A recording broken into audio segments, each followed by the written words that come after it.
tidak ada warnanya, nilai warnanya.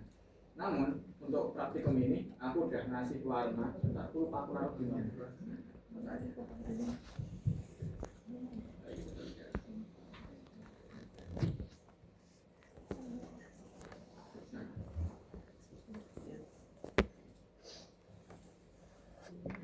Nah, kelihatannya ini kan kayak foto udara biasa ya. Namun jika kita geser, nah ini sebenarnya adalah data lidah. Jadi, nah, oke, kita masuk aja langsung ke pengenalan Cloud Compare-nya. Dimana kalau di Cloud Compare itu bagian atas ini adalah ya normalnya menu seperti aplikasi biasanya. Dimana edit itu kalau kalian mau mengedit point cloud-nya, misal kalian mau memberikan warna atau menghitung nilai normalnya, ini Octree dan grid kita jarang pakai.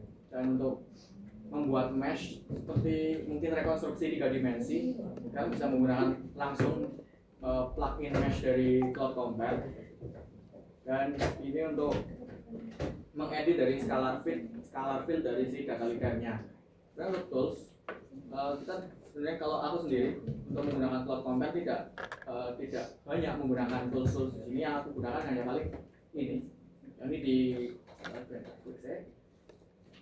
clean, yakni SQR filter. SOR apa SQR sih? SOR. Nah, SOR filter ini adalah metode pembersihan nilai atau data-data noise dari data leader kalian. Jadi misal data leadernya masih kotor, kalian bisa gunakan yang namanya SOR filter ini. Kalau display normal ini nggak ada, kalian harus ngatur apa-apa. Nah, di bagian yang bakal sering dipakai itu adalah bagian plugin.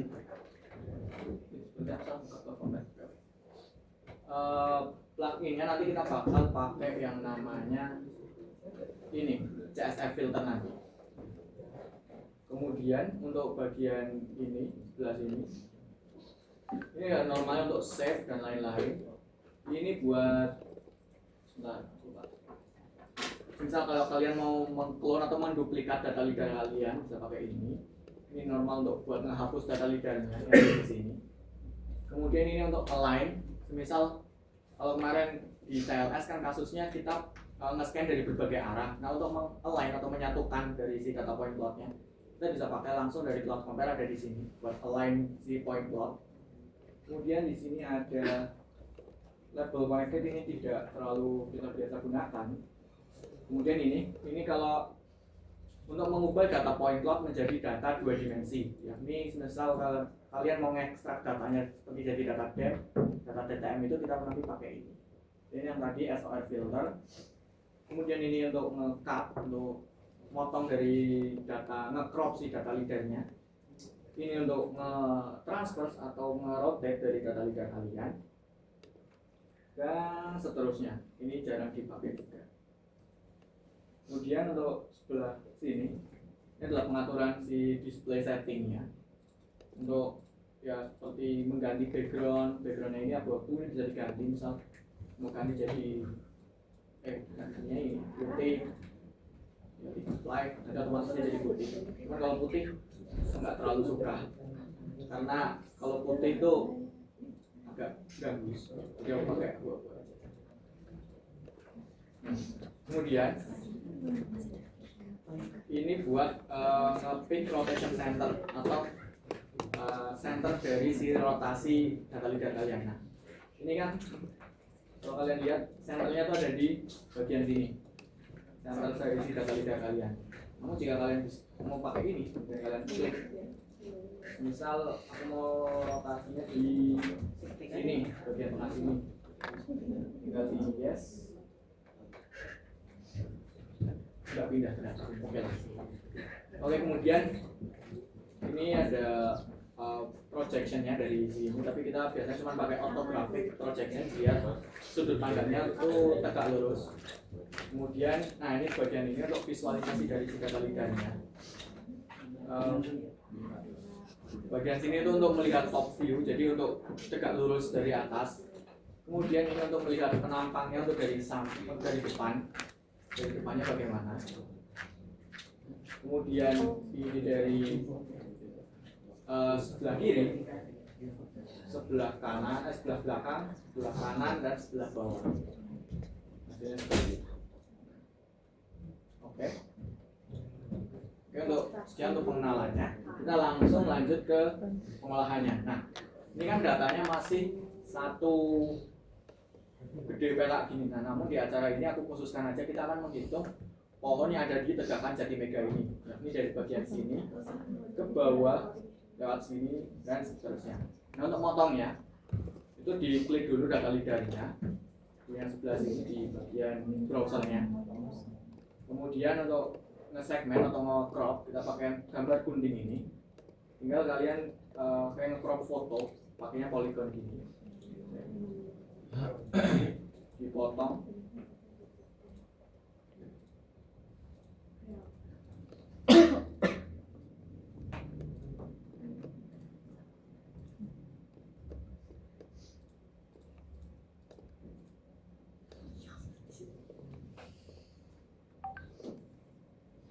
Oke. Anggaplah ini udah satu aku potong untuk potongnya. Itu ada di bagian sini warna merah, segment in. Nah, segment in dan di sebelahnya ada segment out. Nah, kalau kalian mau menyisakan yang ada di dalam hasil polygon kalian pilih yang segment in. Namun jika kalian ingin menghilangkan, justru ingin menghilangkan yang ada di dalam polygon kalian pilih yang segment out. Nah, untuk kasus ini kita pilih segment in karena aku hanya ingin mengambil data yang sudah aku berikan polygon di dalam polygon ini. Nah, seperti ini. Kemudian klik yang centang untuk selesai. Nah, kalau gini aku saling dikit. Nah, ini ada yang segmented dan remainingnya. Nah, segmented itu hasil dari yang udah aku segmen. Nah, remaining itu yang di luarnya. Jadi ini tinggal yang ini aku matiin. Walaupun aku delete pakai delete saja. Kemudian dari data ini kita akan melihat, kita akan membuat DTM dan DSM. Nah, namun sebelum kita membuat, kita akan melihat dulu nih visualisasi dari data DTM dan data DSM-nya. Nah, pertama kita ke edit, kemudian ke scalar fill. Lupa ini diklik dulu polygon, diklik dulu point cloud-nya. Edit scalar fill yang ke mana ya? Export coordinate to scalar fill. Nah, kita akan mengekspor si koordinat Z atau koordinat nilai tinggi ke dalam scalar fill. Scalar fill itu apa? Itu seperti rentang dalam data point cloud tersebut. Kemudian kita klik OK aja. Otomatis di sini data nilai Z sudah menjadi nilai dari scalar fill di data ini.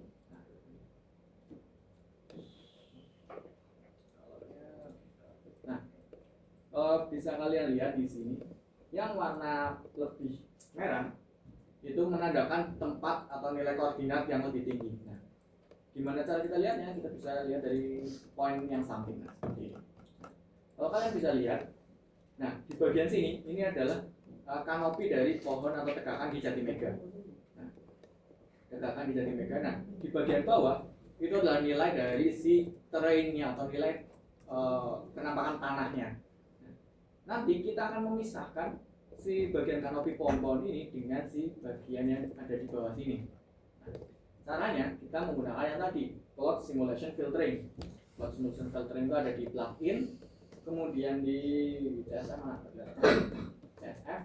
kemudian kalian pilih yang relief aja. Kemudian advanced parameternya.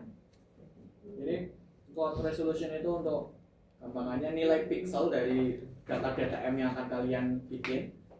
Kemudian iterationnya adalah berapa kali si cloud compare akan melakukan pengulangan pemodelan. Kemudian untuk thresholdnya ini adalah ibarat nilai dari batasan si machine learning-nya nanti. Kita normal kita nggak pakai ubah-ubah apapun, jadi tinggal di OK aja. Nah, jadi setelah kalian OK tadi, bakal bisa menjadi dua, yang dimana ada ground point dan off ground point. Misal ground point-nya aku matiin, off ground point-nya. Nah, di sini masih ada titik-titik yang dianggap sama si algoritma tadi itu bukan sebagai ground. Namun kalau kalian lihat di bagian sini, ini kan sepertinya masih ground. Nah, namun sebetulnya ini adalah kalau kalian zoom, Ini adalah rumput-rumput yang ada di atas ground up.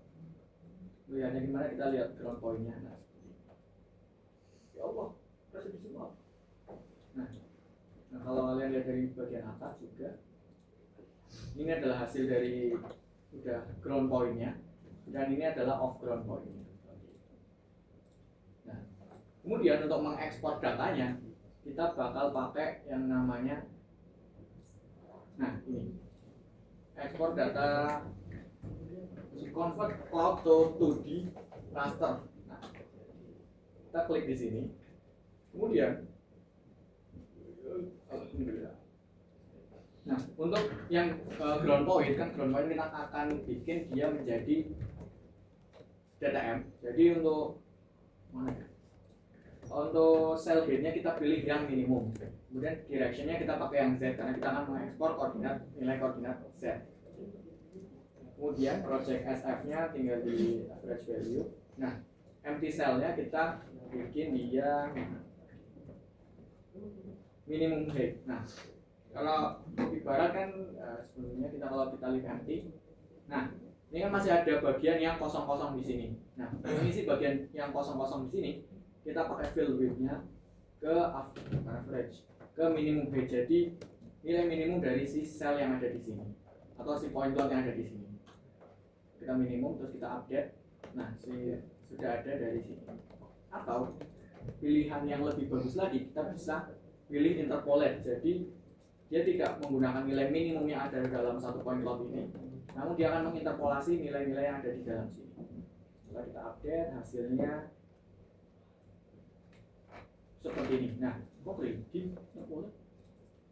Nah, seperti ini. Namun untuk amannya kita pakai yang minimum height aja. Seperti ini. Kemudian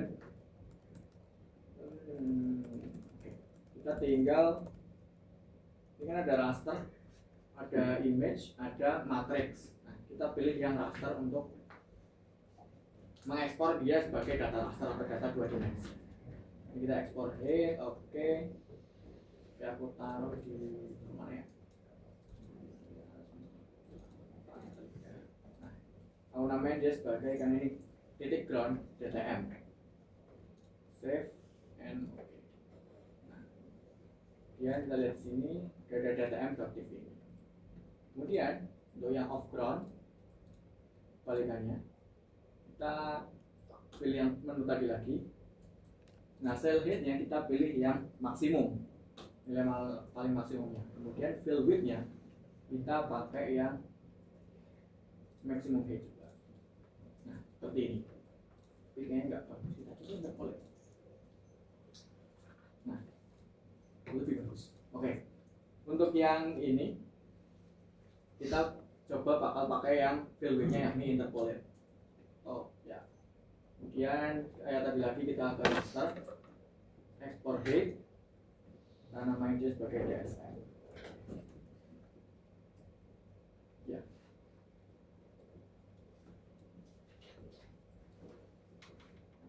Atau ini kan dari data off ground-nya. Nah, ada dua cara gimana kita bisa membuat DSM hasil dari si ini atau dari si point cloud mentahnya seperti ini. Kalau kalian mau lebih gampang, lebih presisi, itu pakai yang belum disegmentasi atau belum dilakukan filtering tadi. Sini kayak tadi lagi, hasilnya tetap kita pilih maksimum, yang kosong kita leave empty aja. Nah, hasilnya seperti ini. Kemudian ini dalam yang koordinat Z kita raster, ekspor kita pakai ini DSM non filtering. Dan klik OK aja. Kemudian saat kalian sudah dapat dua data ini, kalian bisa buka QGIS. Nah, untuk pengolahan dari si data leadernya itu cukup di sana. Karena kita sudah mengolah dari data 3 dimensi, kita olah menjadi data 2 dimensi. Kemudian selanjutnya kita akan mengolah data point cloud tadi dalam bentuk 2 dimensi.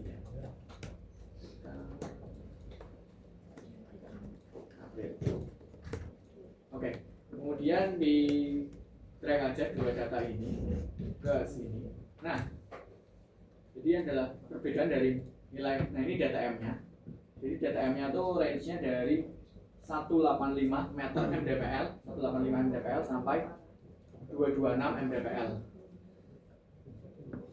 Kemudian untuk yang DSM itu range-nya dari 185 ya betul, sampai 249. Kemudian kita atur dulu koordinatnya karena ini jatuh mega. Kita mau pakai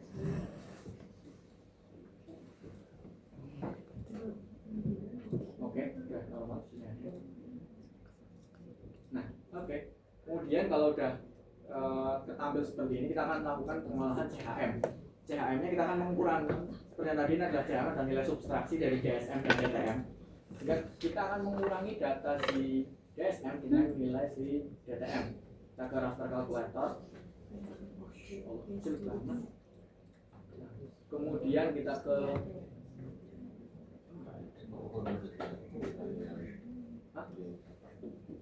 ya, DSM, kemudian kita kurangkan dengan DTM. Kemudian kita ke outputnya. Mana ya? Nah, kita namakan sebagai CHM. Jadi data CHM ini normal kita projection-nya ke 49S. Nah, seperti ini. 62 meter. With output 62 meter. Nah, oke. Dari data CHM ini kita bisa lihat range-nya adalah paling rendah di minus 0,58 sampai 62 meter. Nah, namun kan nggak mungkin ada tinggi CHM yang minus. Nah, kita akan menghilangkan nilai minus ini dengan kita akan melakukan normalisasi. Nah, normalisasinya bentar aku lupa rumusnya.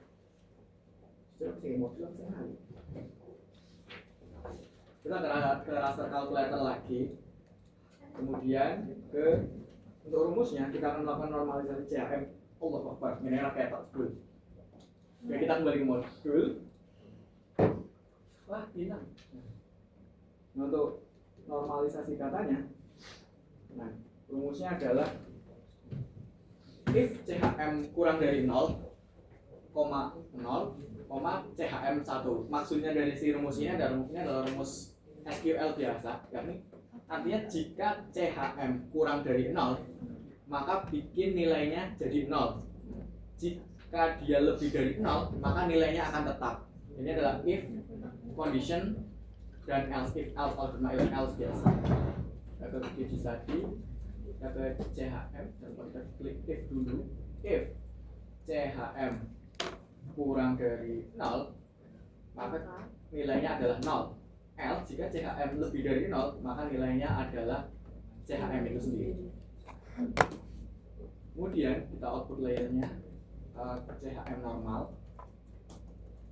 Nah, sudah dinormalisasi, kita klik OK. Nah, ini jadi. Nah, jadi nilainya yang tadinya di bawah 0 itu sudah nilainya 0. Nah, kemudian kita lakukan yang namanya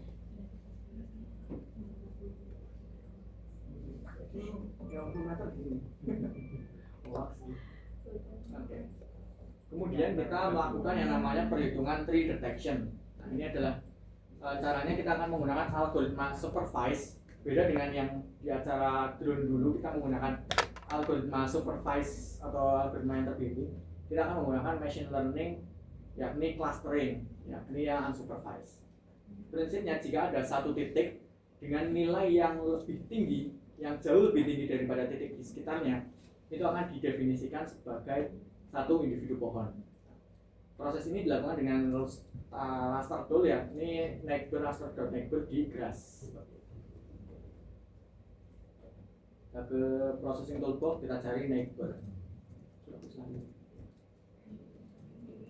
Neighbor, nah yang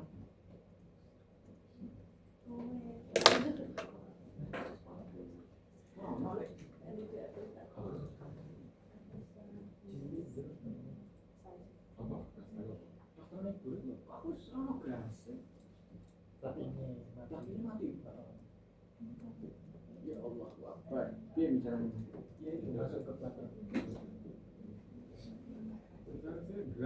Oh ya, gasnya mati. Nah, jangan lupa dinyalakan dulu gasnya. Bawahnya.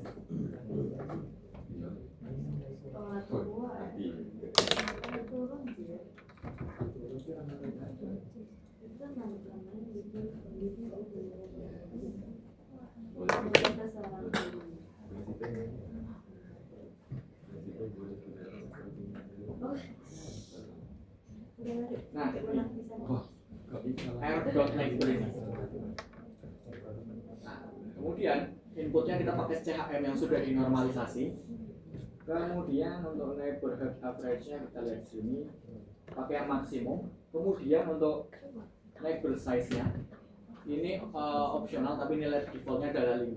Ini nanti yang akan dikalibrasi. Nah, ini kan aku bilang nilai untuk neighborhood size tiap beda untuk tiap lebar tajuk. Jika nilai tajuknya yang ada di tempat itu kecil-kecil atau lebar tajuknya kecil-kecil, maka nilainya juga akan mengikuti seperti itu. Nah, namun jika kalian menggunakan seperti ada tajuk yang lebar-lebar, otomatis si neighborhood size-nya itu dibesarkan. Tapi kita pakai yang nilai default aja, nilai 5. Kemudian untuk yang di bawahnya kita tidak usah atur, kemudian kita save. Namanya apa ya? Pojok bagus. 178. Apa ya, Nay? CHM. Kayak dinamainnya enak. Ya, machine learning. CHM. Oke. Save. Penitaran. Nah, hasilnya akan seperti ini. Kemudian, setelah kita sudah melakukan algoritma air-neighbor ini, kita akan melakukan deteksi terhadap puncak individu-individu pohonnya dengan rumus, yakni sama kayak tadi sebenarnya, pakai if else, yakni if CHM lebih dari atau sama dengan dari local max ini yang tadi yang di sini aku namain sebagai machine learning CHM. Jika sama dengan, maka nilainya adalah si CHM normalisasi. Kalau enggak, nilainya dibuat minus 999. Oke, kita akan ke raster kalkulator. If, di rumusnya adalah if normal sama dengan yang udah di machine learning, maka nilainya adalah yang udah dinormalisasi. Namun jika bukan, nilainya adalah minus 9999. Kita save dengan nama, dinamain apa lagi ya?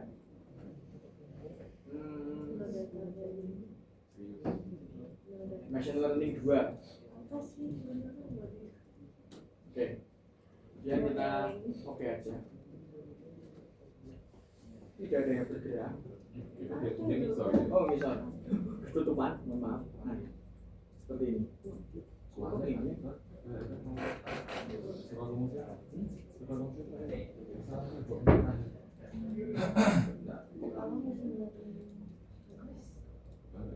If normal sama dengan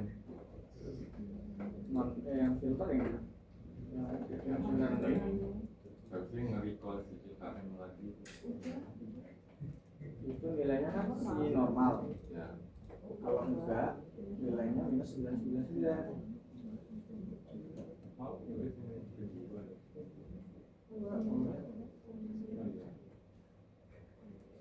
Oke, kita coba lagi.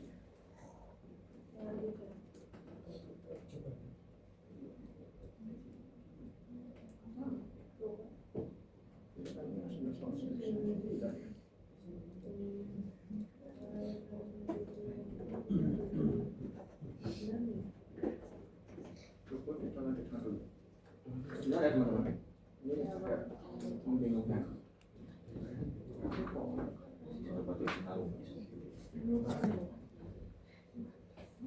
Arsitek pohon.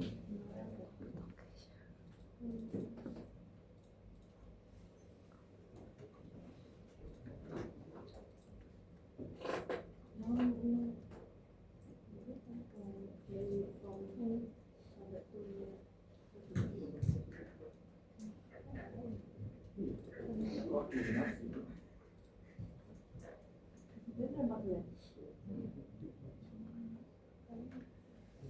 Oh, ini.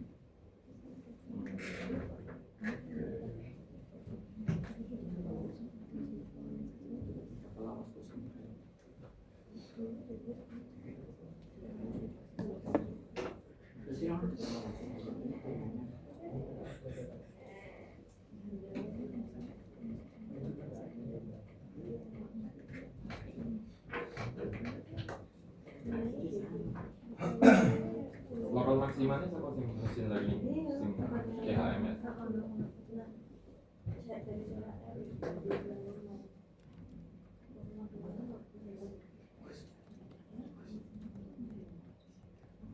Misal titik yang paling tinggi.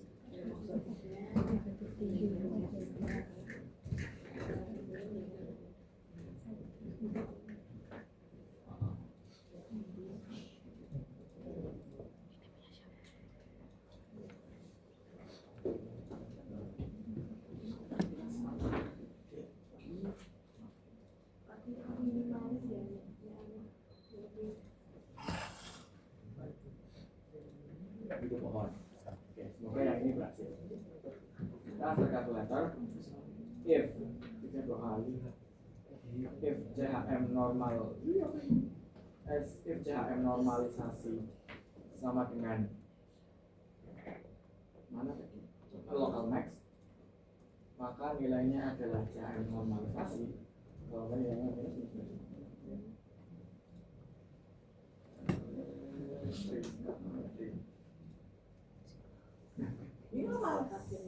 Oke, nah ini adalah hasilnya seperti ini. Nah, ini kan yang ada masih ada yang minus 9999 nya. Nah, kita akan menghilangkan si nilai yang minus 9999 ini dengan cara ekspor. Kita save as bagian ke bawah yang no data value kita hilangkan, ini kita plus, yang kita akan hilangkan minus 999 ini. Dan kita namakan dia, kita namakan apa? Tree normal. Kemudian kita save. Nah, hasilnya adalah kita lihat titik-titik seperti ini. Nah, titik-titik ini adalah satu individu pohon dari algoritma machine learning yang kita gunakan, algoritma clustering tadi. Kemudian setelah kita sudah mendapat titik-titik ini, kita akan lakukan konversi dari data raster menjadi data titik dengan cara ini raster pixel to point. Kita cari aja di sini raster pixel to point, raster pixel to point. Kita pakai yang udah dinormalisasi ini. Bin numbernya kita pakai yang satu, value-nya biasa, nama 3SHP. Cara dia sudah menjadi titik-titik seperti ini. Kemudian kita akan membuat field ID dan tinggi pohon. Nah, caranya adalah yang kita klik di sini, kita ke atribut table. Nah, untuk membuat field atau FID, field ID-nya kita bisa pakai ini, kasih nama FID, jangan lupa output type-nya adalah integer, dan pilih yang raw number. Kemudian kita klik OK, udah urut. Jadi nah, yang terdeteksi dari algoritma ini di satu tegangan ini adalah sekitar 1079 pohon. Nah, kemudian kita akan membuat field, mengganti nama value ini menjadi nama tinggi, ya, kita lebih mudah jadinya tinggi. Integernya kita ganti ke decimal number, precision-nya boleh 3. Kemudian kita ke field and value, kita ke yang value, yang nilai ini sama dengan. Nah, kemudian kita bisa hapus nilai value yang sehingga kita mendapatkan nomor pohon dan tingginya. Kemudian kalau kita sudah mendapatkan tinggi, bagaimana cara kita menghitung volume? Karena volume kan butuh diameter dan tinggi. Nah, kita dengan cara menghitung DBH dengan rumus Feldmarsh 2012. Nah, rumusnya adalah ini, udah aku taruh di modul, bisa di copy aja. Nah, sebelumnya tapi kita lihat dulu, kita lihat pohon-pohon dengan tinggi yang tidak normal dengan cara kita ukurkan dari tinggi yang paling kecil. Kan yang tidak normal adalah tidak mungkin ada pohon tingginya 0, pohon tingginya 1 cm dan pohon tingginya 2 cm, 2 meter, karena di Jatimega normalnya udah 10 meter ke atas. Kita hapus saja data ini, kita delete ya, kita balik lagi ke atribut table, kita bikin field baru lewat field kalkulator, kita namakan diameter di decimal number dengan kekuatan 3 namanya diameter. Scripting ini akan merubah nilai tinggi menjadi nilai diameter. Nah, rumusnya seperti ini dari hasil penelitiannya si Feldposch itu. Kemudian kita klik OK.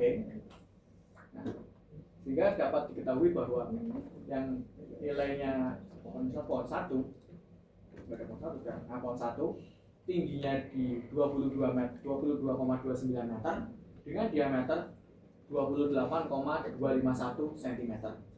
Sehingga kalau sudah begini kalian sudah bisa menghitung nilai karbonnya. Ini dengan kalian tambahkan field aja, yang ini volume, AGB, karbon, bahkan sampai misalnya bisa hitung sampai CO2-nya, serapan CO2-nya. Kalau kalian udah ngambil mata kuliah akuntansi karbon, kalian sudah familiar dengan tabel seperti ini. Ini kemudian ini buat PR di rumah mau dilanjutkan. Nah, untuk rumus AGB-nya atau rumus biomasanya sudah menyediakan ini rumus AGB-nya dengan 0,16 sekian, di mana untuk nilai estimasi karbonnya untuk C-nya adalah biomasa, ini mengikuti dari IPCC yakni dikali 0,47 nilai biomasa, nilai AGB dikalikan dengan nilai biomasa. Kemudian untuk estimasi nilai serapan CO2-nya yang ekuivalen adalah nilai C dikali 44/12 atau C sama dengan C dikalikan dengan 3,67, sehingga nanti nilainya kalian bisa menghitung nilai volume. Kalau volume kan kalian sudah tahu rumusnya ada di luar kepala harusnya. Kemudian untuk AGB, karbon, dan CO2 nya. Jadi untuk tabel yang ketiga ini adalah tabel yang ini. Untuk hasil yang kedua, ini hasil peta individu pohon, itu peta yang udah seperti ini. Ini udah aku klasifikasikan berdasarkan tingginya sih. Kemudian untuk yang peta CHM, ini peta yang normal. CHM tadi yang udah dinormalisasi. Ini kalian bisa simbologi aja biar kelihatan beda tingginya dengan pseudo color yang LGN paling enak.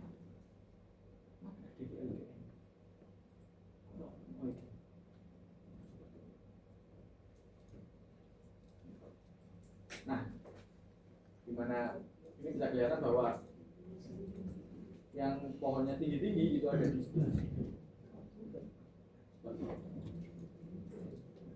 Mungkin itu dari aku, apakah ada yang ingin ditanyakan dari teman-teman? Ya, sebenarnya kalau ngikutin modul semua jadi sih. Karena ini hanya ya normalnya sedikit laklik. Ya kan ini malahnya sedikit. Oke, apakah ada yang ingin ditanyakan dulu dari teman-teman dari pengolahan datanya? Yang bisa buat PR nantinya. Oke, untuk deadline-nya ini kapan enaknya?